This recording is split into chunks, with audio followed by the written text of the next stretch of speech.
The advanced xenobiology classroom at the Galactic Confederation Academy was one of the most impressive rooms on the station. Tall windows showed the endless stars outside, and holographic displays showed different alien creatures from across the galaxy. Students from 20 different species sat at curved desks, each one designed for their specific body type.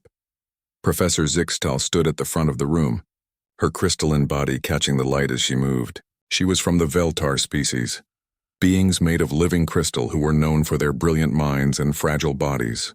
Today she was teaching about the digestive systems of carbon-based life forms, which was always a popular topic among the students. As you can see, Professor Zixtal said, pointing to a hologram of a stomach, most species process nutrients in similar ways, though there are some fascinating exceptions. The classroom was filled with an amazing variety of beings. The Corvani students looked like giant moths with delicate wings and fuzzy antennae. The Threk were small green-skinned beings with large black eyes who took notes with incredible speed. Near the back, a group of Velnari sat in special chairs designed for their serpentine bodies, and scattered throughout the room were the humans. Jake Morrison sat in the third row, his brown hair messy as usual. He was 18 years old and had been at the academy for 6 months now. Like most humans, he was considered a Deathworlder by the other species. Earth was classified as one of the most dangerous planets in the galaxy, and humans were known for their ability to survive in conditions that would kill most other beings. But Jake didn't feel dangerous. He felt like a regular college student who was just trying to pass his classes and figure out what he wanted to do with his life. He found alien biology fascinating, especially since every species seemed to have evolved in such different ways. Now, who can tell me about the Graxian digestive process? Professor Zixtal asked. A Corvani student raised one delicate wing. They break down metals instead of organic matter, Professor. Excellent, Kirik. And why is this possible? Jake was about to raise his hand when the classroom door exploded inward. The reinforced metal door, designed to withstand the vacuum of space, was torn completely off its hinges. It flew across the room and crashed into the far wall with a sound like thunder. Through the smoking doorway stepped something out of a nightmare. Krathmore, the bone render, was over 8 feet tall and covered in black chitinous armor that looked like it had been forged in hell. His forearms ended in claws that could slice through steel, and acidic drool dripped from his massive jaws. Spines covered his back, and his 6 red eyes swept the room like targeting systems. He was from the Vorthak species, a race of natural killers who lived for violence and death. The effect on the classroom was immediate and devastating. Chirik, the delicate Corvani student, fainted instantly and crumpled to the floor. The Threk students screamed in their high-pitched voices and dove under their desks. The Velnari began to coil up into defensive balls, their natural response to extreme danger. Professor Zixtal made a sound like breaking glass and backed against the wall, her crystalline body flashing with fear patterns. Several other students from various species either froze completely or began to shake uncontrollably. Krathmore had escaped during a prison transport that morning. He had killed 6 guards and stolen a shuttle before crash landing on the academy station. Now he stood in the doorway, savoring the terror he had created. "Fear me," he roared, his voice like grinding metal. "I am Krathmore the Bone Render. I have killed more beings than you have years of life. Your deaths will be slow and painful." The alien students cowered in absolute terror. This was a creature from their worst nightmares, a being whose species was known throughout the galaxy for their cruelty and bloodthirst. To most civilized species, the Vorthak were the boogeyman, the monsters that parents used to scare children into behaving, but then something completely unexpected happened.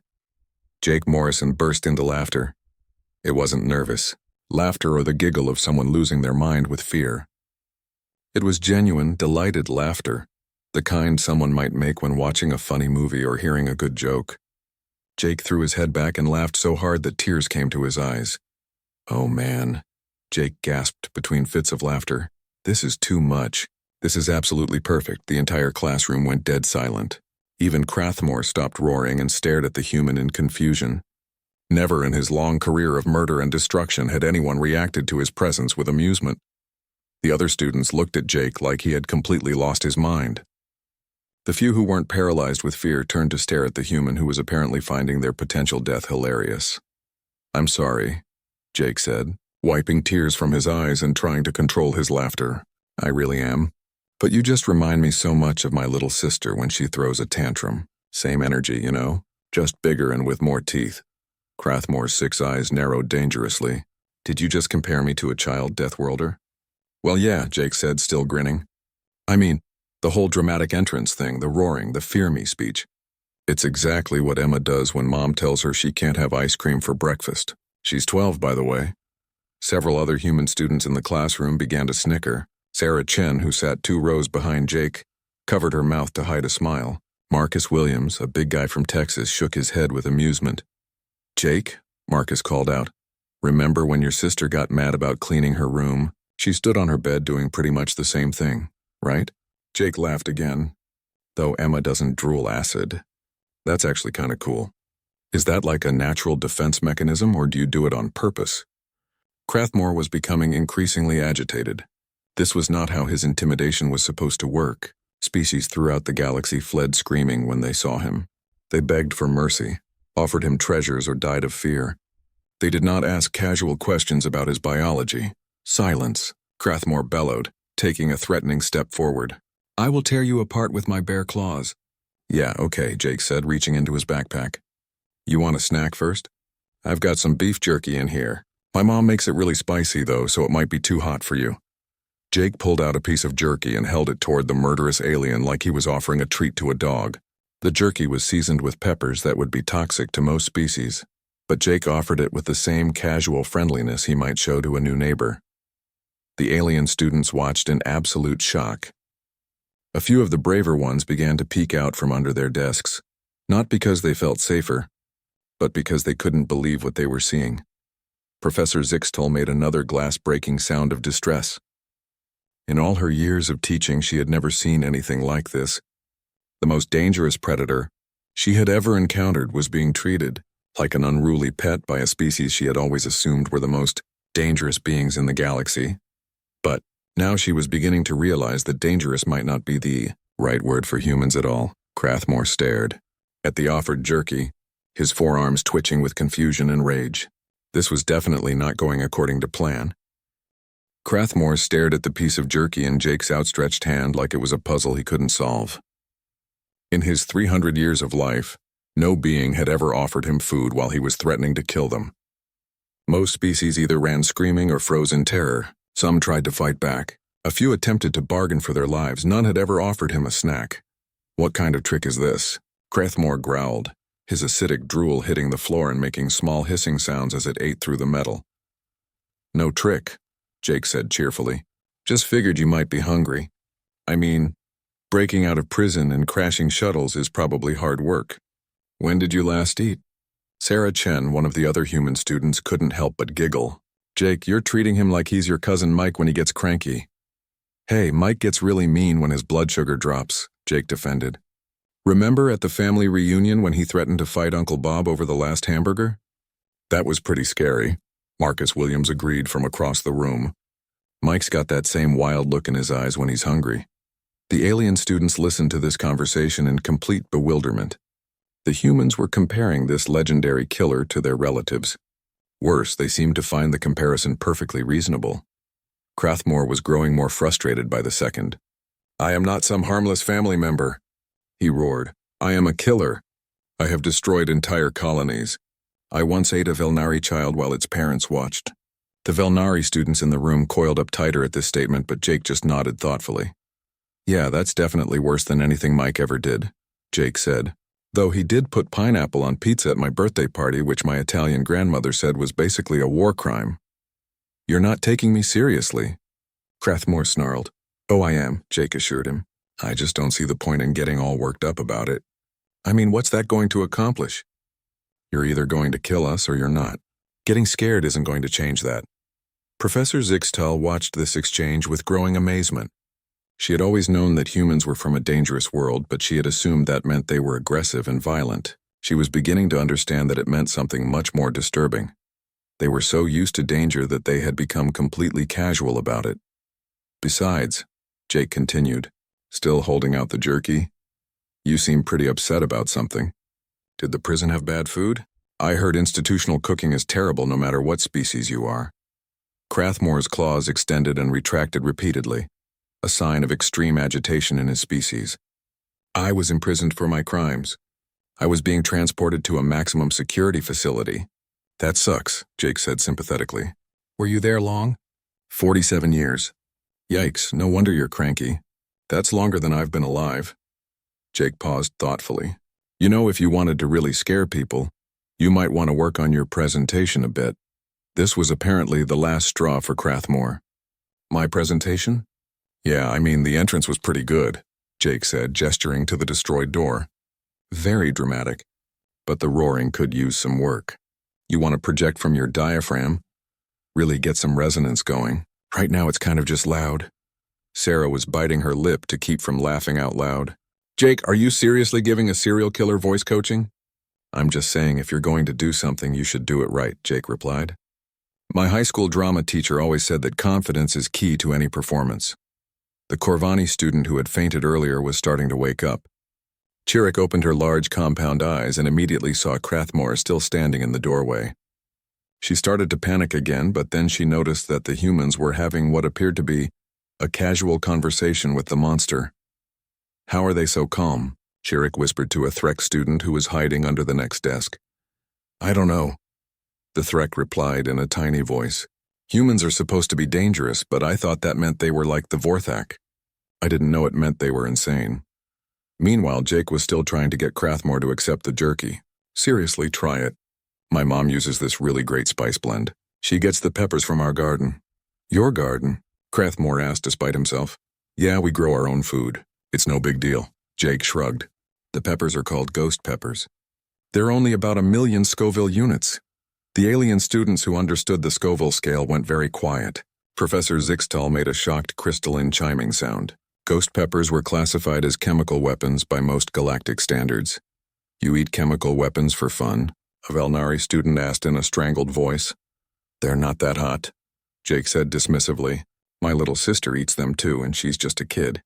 Though I guess her tolerance is pretty high since she's been eating spicy food since she was like 3. Marcus nodded agreement. My grandmother puts hot sauce on everything. She says if your food doesn't make you sweat, it's not worth eating. My dad grows Carolina Reapers, Sarah added. He puts them in his chili. Says it builds character. The non-human students were beginning to understand something terrifying about humans. It wasn't just that they came from a dangerous world. It was that they had made their world more dangerous on purpose and then raised their children to think that was normal. Crathmore was staring at the piece of jerky with something approaching curiosity now. This is made with these ghost peppers? Yep, want to try it? The murderous alien reached out with one clawed hand and carefully took the jerky. He sniffed it cautiously and his eyes widened slightly. Even to his enhanced senses, designed to detect toxins and dangers, the jerky smelled incredibly potent. This would kill most species, he observed. Really? Jake looked genuinely surprised. Huh, I never thought about that. We just eat it because it tastes good. Crathmore took a small bite of the jerky and immediately began to make choking sounds. His eyes watered and smoke seemed to come out of his nose. For a few seconds, the terrifying killer looked like he was going to die from a piece of human snack food. Too hot? Jake asked sympathetically. Sorry, I should have warned you. Do you want some milk? Oh wait, you probably can't digest milk. Humans are weird that way too. Professor Zixtal was taking notes now, her scientific mind overriding her fear. This was the most fascinating behavioral study she had ever witnessed. The humans weren't just unafraid of the predator in their midst. They were treating him like a slightly difficult houseguest, and somehow, impossibly, it was working. Crathmore was no longer roaring threats. He was coughing and trying to cool his mouth while Jake offered helpful suggestions about dairy alternatives. While Crathmore was still trying to recover from the ghost pepper jerky, Jake turned to chat with his fellow human students as if nothing unusual was happening. This casual conversation would prove to be the most educational experience the alien students had ever had about Earth and its inhabitants. So anyway, Jake said to Sarah, are we still on for rock climbing this weekend? Definitely, Sarah replied. I found this new cliff face that looks really challenging. No safety equipment, just like back home. The Corvani student Chirrut made a small whimpering sound. Rock climbing without safety equipment was considered suicidal by most species. The fact that humans did it for fun was beyond her understanding. Cool. Jake nodded. What about you, Marcus? You coming? Can't, Marcus said regretfully. I promised my girlfriend I'd take her swimming with the sharks at the marine biology station. The sharks? A Threx student squeaked from under his desk. The giant predators with the razor teeth? Yeah, they're pretty awesome, Marcus grinned. Emma loves them. She says they remind her of the ones back in Australia, except smaller and less aggressive. Less aggressive? Professor Zixtal's crystalline voice cracked slightly. Well, yeah, Sarah explained. Earth sharks are way more dangerous. These station sharks are basically pets. They've been bred for docility. The alien students exchanged horrified looks. The pet sharks at the marine biology station were considered so dangerous that most species needed protective suits just to be in the same building as their tanks. Speaking of pets, Jake said, pulling out his communication device. Did I show you guys the pictures of my new dog? You got another one? Sarah asked excitedly. What kind? It's a rescue, Jake said, scrolling through photos. Half German Shepherd, half wolf. The shelter said he was too aggressive for most families, but he's really just playful. Jake held up his device to show a picture of what looked like a massive, snarling beast with yellow eyes and fangs. The alien students recoiled in terror. That creature looked like it could tear through a spaceship hull. Aw, he's cute, Sarah cooed. Look at those ears. I know, right? He's really sweet once you get to know him. Though I had to wolf-proof the house after he ate my couch. Dogs eat furniture? Shirik whispered. Sometimes, Marcus shrugged. My family has 3 Rottweilers back home. They're good guard dogs, but they chew everything when they're bored. Guard dogs? A Velnari student asked faintly. Yeah, to protect the house from burglars and stuff, Jake explained. Though honestly, most people are more scared of my mom than the dogs. She keeps a shotgun by the front door. The temperature in the room seemed to drop several degrees. Even Crathmore, who had finally stopped coughing, looked up with interest. Your mother carries weapons? He asked. Well, she doesn't carry the shotgun around, Jake clarified. That stays by the door. But she's got a pistol in her purse and she knows how to use it. All the women in my family do. It's just practical, Sarah agreed. My grandmother taught me to shoot when I was 8. She said it was important life skills like cooking and changing a tire. 8 years old? Professor Zixtal was frantically taking notes now. Your people arm children? Not really arm, Marcus said thoughtfully. More like teach them how to be safe around weapons. Most humans learn basic weapon safety as kids. It's like swimming lessons or learning to ride a bike. The alien students were beginning to understand that human childhoods were very different from their own. While most species protected their young from any possible danger, humans seemed to deliberately expose their children to hazardous situations. What else did you learn as children? Professor Zixtal asked, her scientific curiosity overcoming her fear. Oh, the usual stuff, Jake said casually. How to start a fire, basic first aid, which plants are safe to eat, how to build shelter, what to do if you encounter dangerous wildlife. Dangerous wildlife? Shirik whispered. You know, bears, mountain lions, venomous snakes, that kind of thing, Sarah explained. My dad always said you should know how to handle yourself in the wilderness. Bears? The Threx student under the desk was hyperventilating now.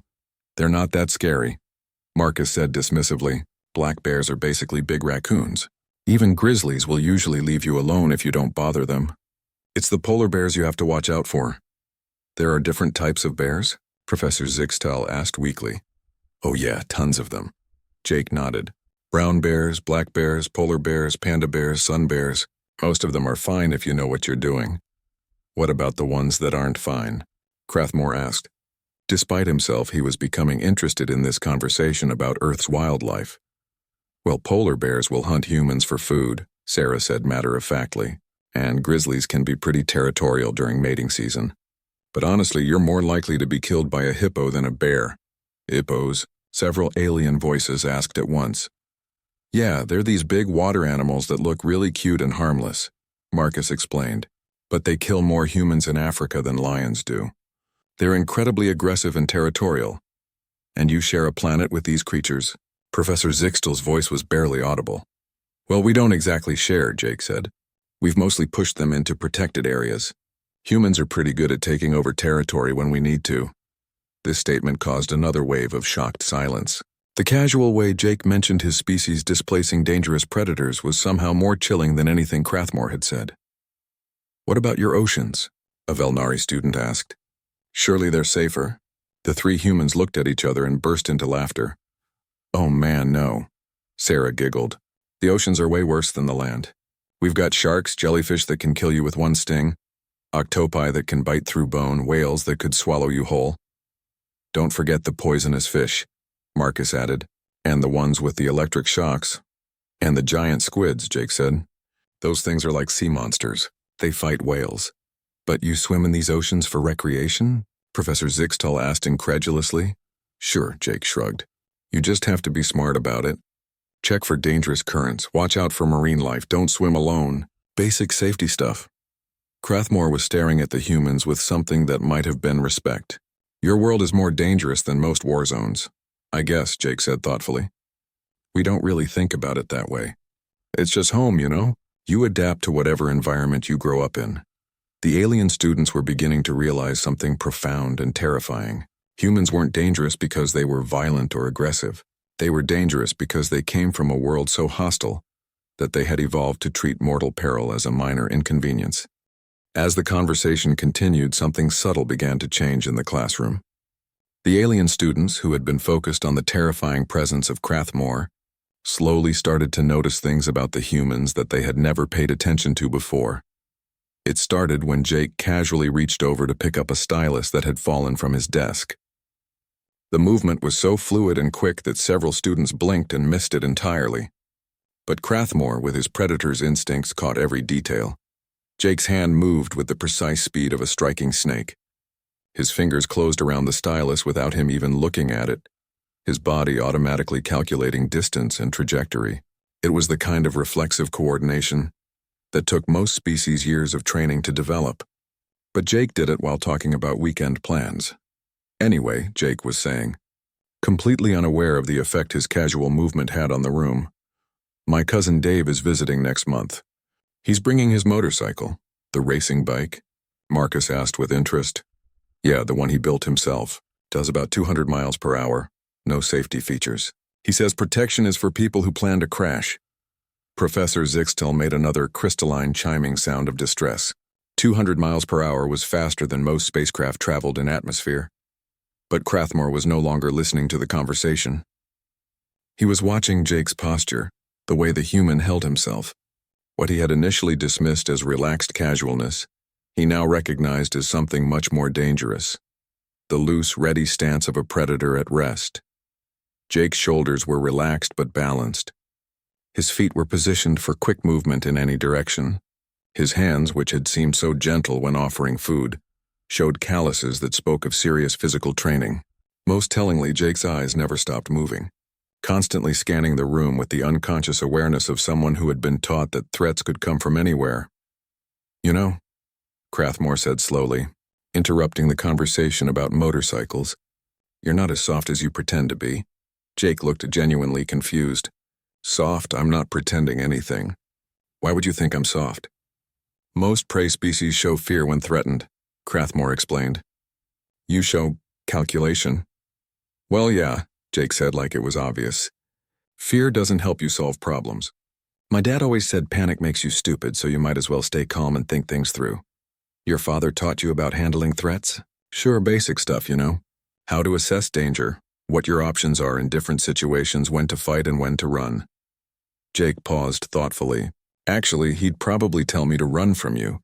You're pretty big, but you're not running, Crathmore observed. Jake glanced around the classroom, noting the exits, the positions of his classmates, the distance to potential weapons. It was such a quick assessment that most people would have missed it, but Crathmore's enhanced senses caught everything. Not much point, Jake said finally. You're faster than me in a straight line, and you're between me and the door. Plus, running might trigger your chase instincts, and that could end badly for everyone else. The casual way Jake discussed predator behavior and tactical assessment sent chills through the alien students. He wasn't guessing about Crathmore's capabilities. He was demonstrating the kind of threat analysis that most species only learned in military training. So what would you do? Crathmore asked, genuinely curious now. Jake shrugged. Depends on what you do next. If you actually try to hurt someone, I'd have to stop you. If you just want to keep talking and maybe work through whatever's bothering you, that's fine too. Stop me? Crathmore's laugh was like grinding metal. Child, I am 3 times your size and 4 times your strength. Yeah, size and strength are definitely advantages, Jake agreed pleasantly. But they're not everything. My Uncle Tommy taught me that when I was about 12. Your uncle? He's a Marine, Sarah explained. Special Forces. He used to visit every summer and teach us kids self-defense. Self-defense, Marcus added. And basic combat tactics, urban warfare, survival skills, weapons maintenance. It was like summer camp, Jake said fondly. Except with more explosives. Professor Zixtal was writing so fast that her crystalline fingers were starting to spark. She was documenting what appeared to be evidence that humans routinely trained their children for warfare. Uncle Tommy always said that in a real fight, technique beats strength, Jake continued, and speed beats size. And most importantly, whoever is willing to do the most damage usually wins. There was something in the way Jake said that last part that made Crathmore's predatory instincts suddenly scream warnings. The human's voice hadn't changed. His posture was still relaxed, but something indefinable had shifted in his presence. You sound like you speak from experience, Crathmore said carefully. A little, Jake admitted. Nothing major, just some stuff in high school. What kind of stuff? Professor Zixtal asked, though part of her didn't want to know the answer. Oh, there was this group of guys who were picking on smaller kids, Jake said casually. They were pretty big, thought they could push people around because of their size. I had to explain to them why that was a bad idea. How did you explain it? Crathmore asked. Jake's smile was perfectly friendly and completely terrifying. I showed them what someone smaller but more experienced could do to someone bigger but overconfident. The temperature in the room seemed to drop again. The alien students were beginning to understand that Jake's casual demeanor wasn't naive innocence. It was the confidence of someone who had already tested himself against larger, stronger opponents and won. Crathmore's warrior instincts were now fully alert. He had misjudged the situation completely. The human wasn't frozen with fear or too stupid to understand the danger. He was a fellow predator who had been politely giving him a chance to back down. And what happened to these bullies? Crathmore asked. They found new hobbies, Jake said simply. Turns out fighting isn't much fun when the other person fights back effectively. That was when Crathmore made his mistake. Whether it was wounded pride, frustration, or simple predatory instinct, he decided to test the human's capabilities directly. With a roar that shook the walls, he lunged forward with all four arms extended, claws aimed at Jake's throat. To the alien students, what happened next was almost too fast to follow. Jake didn't dodge backward or sideways like most beings would. Instead, he stepped forward and slightly to the left, moving into Crathmore's attack rather than away from it. His left hand caught one of Crathmore's wrists and redirected it past his head. His right hand struck upward, hitting a nerve cluster that most beings didn't even know existed. Crathmore's roar cut off abruptly as his nervous system received conflicting signals. Jake's movement continued in one fluid motion, using the alien's own momentum to spin him around and drive him face first into the wall. Before Crathmore could recover, Jake had twisted one of his arms behind his back in a hold that put unbearable pressure on 3 different joints. The entire exchange took less than 3 seconds. Sorry about this, Jake said apologetically as Crathmore struggled against the hold. I really didn't want to get physical, but you didn't give me much choice. Crathmore tried to break free, but every movement sent waves of pain through his arm and shoulder. Worse, he could feel that Jake was holding back. The human had positioned the hold so that it was painful and restrictive, but not actually damaging. I can't breathe properly, Crathmore gasped. Yeah, that's the position, Jake said sympathetically.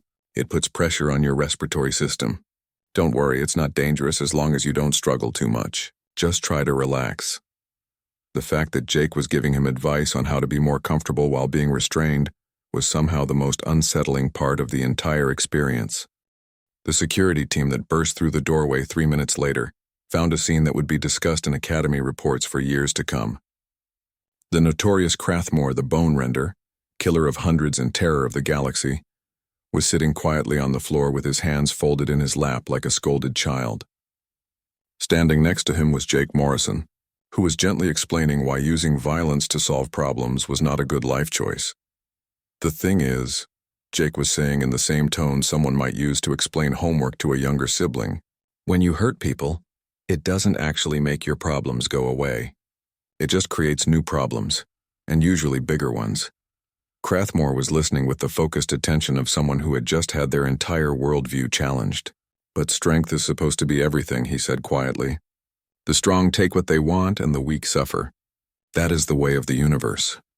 Maybe for some species, Jake said thoughtfully, but humans figured out a long time ago that cooperation works better than domination. Sure, one person might be able to take what they want by force, but a group of people working together can accomplish way more than any individual.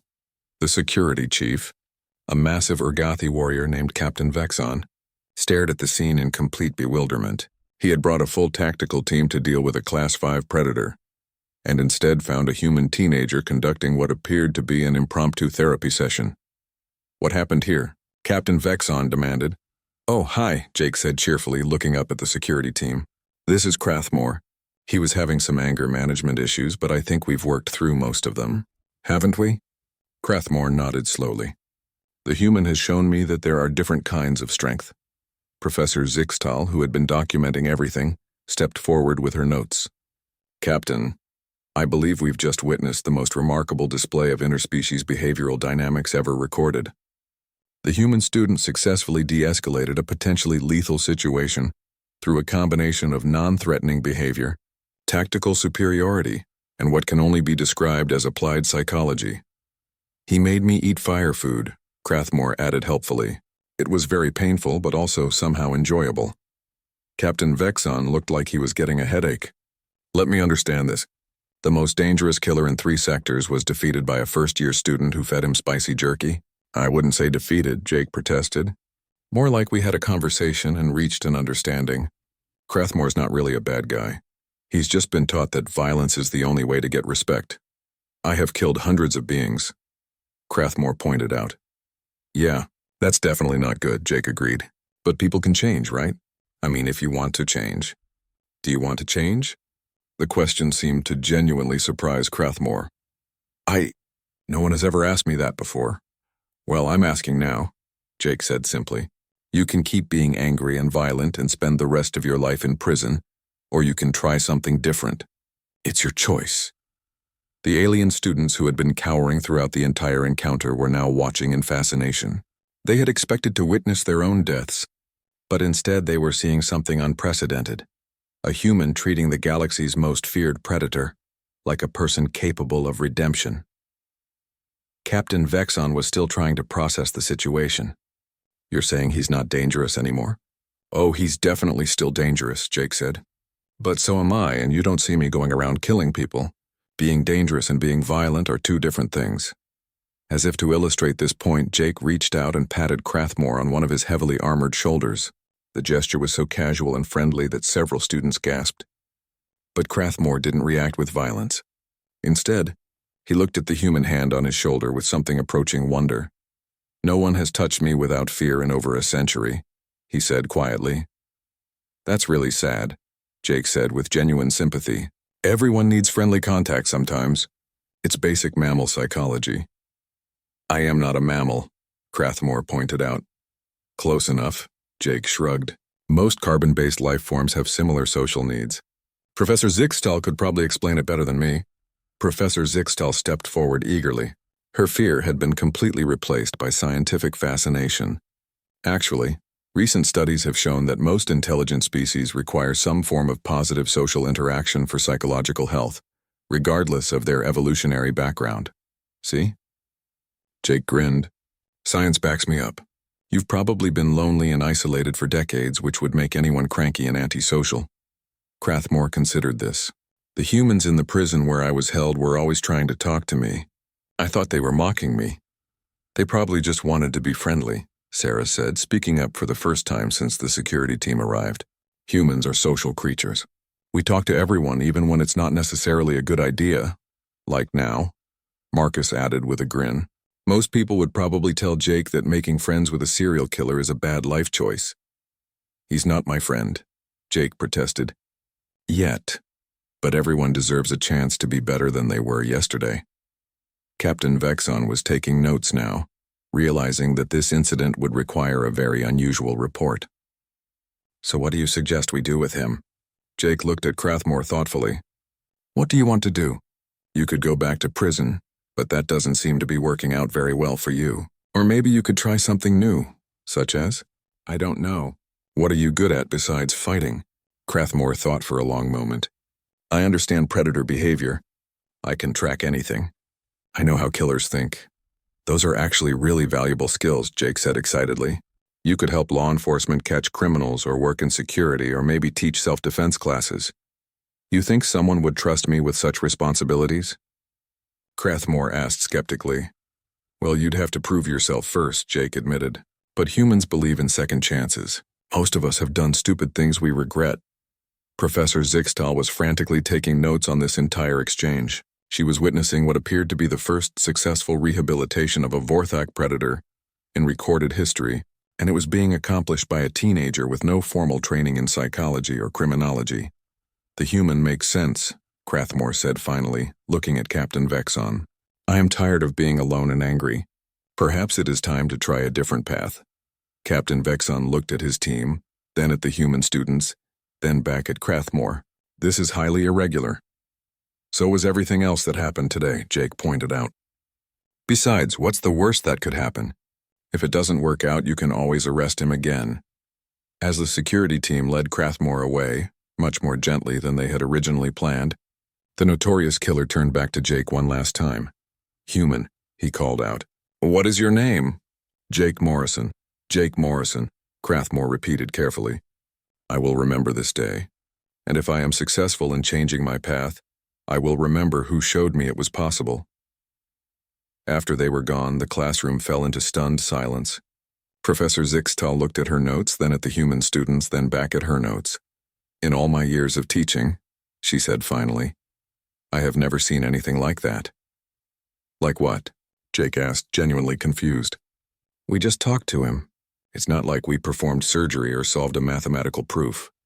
And that, Professor Zixtal realized, was perhaps the most remarkable thing of all. To the humans, treating a dangerous predator with kindness and respect wasn't heroic or extraordinary. It was just basic decency. The alien students were looking at their human classmates with entirely new eyes. They had always known that humans were classified as Deathworlders, but they had assumed that meant they were violent and aggressive. Now they understood the truth was far more complex and somehow more unsettling.